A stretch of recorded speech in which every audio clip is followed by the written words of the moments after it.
Good day, I'm Andrea Chisholm and this is your JIS News for June 13. A $500 million beautification and rehabilitation project is coming for the town of Falmouth, Trelawney. Attorney General and Member of Parliament for North Trelawney, Patrick Atkinson, made the disclosure at a recent function in Queens, New York. He said the money would come from the Petro-Carib Agreement and the project should begin within 2 months. The work will include, among other things, widespread beautification, the cleaning of drains, covering of manholes, construction of sidewalks for pedestrians, and construction of food courts. Mr. Atkinson said plans were also in the works to relocate the commercial center from the town of Falmouth to a site farther north along Market Street. The market will be removed and rebuilt and a transportation center constructed in a move that will hopefully invite new businesses into Falmouth. Persons who drop out of high school may soon have the opportunity to earn their high school diploma. That announcement comes from the Education Minister, Reverend Ronald Thwaites, who says the e-learning project, the Jamaica Library Service, and the Jamaica Foundation for Lifelong Learning will be partnering to make this happen. The idea is to allow individuals to go to a library or other designated center close to their homes and take part in a program designed to have them pick up wherever they left off in high school.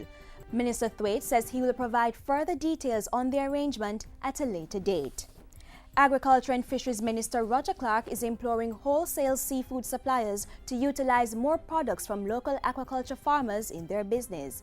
The minister made the proposal for more formal arrangements with companies such as Rainforest Seafoods while touring their factory recently. He argued that it could significantly help the ailing aquaculture sector, which he said had seen its production fall by about 60% over the last few years. And one of the reasons they have is that the importation of fish has been rising significantly, and it is causing them to be not competitive because of price and all that sort of thing. The investment is there in terms of the ponds made and all the other amenities that go with aquaculture, and they have been gradually getting out of the business. In the meantime, the minister says he is in discussions with aquaculture farmers about other measures that will get the industry to thrive.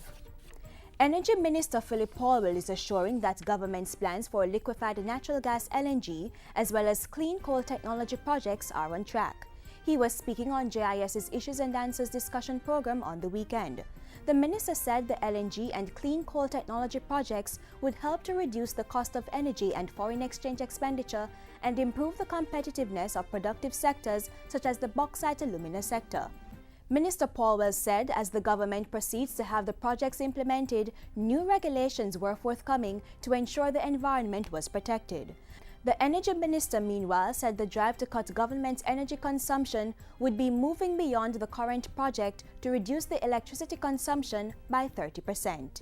Very soon, my colleague, Minister Arscott, and myself have been announcing, in addition to the pilot, a major project going forward that will enable the government to save again on the spend on streetlight.